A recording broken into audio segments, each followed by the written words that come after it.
بسم الله الرحمن الرحيم الحمد لله رب العالمين وصلى الله وسلم على سيدنا محمد وعلى اله وصحبه وسلم.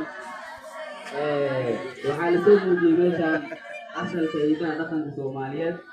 waxaa weydiin doonaa ardayda fasalka koonfur maadaama boomastarka uu qayb ka yahay tartanka.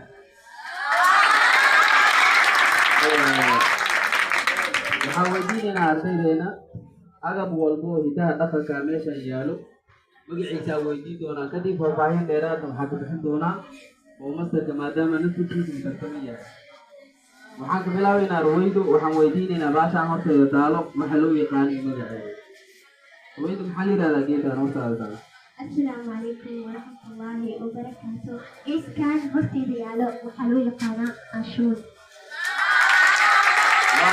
baashaan waxaa loo yaqaanaa cashuur.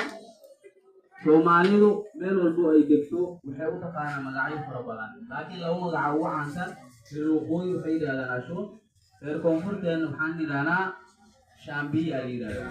waxaa loo isticmaalaa waa haanadii hore. hadda xilligan la joogo waxaa la isticmaalaa talaagad iyo waxaa la isticmaalaa furijeera la isticmaalaa.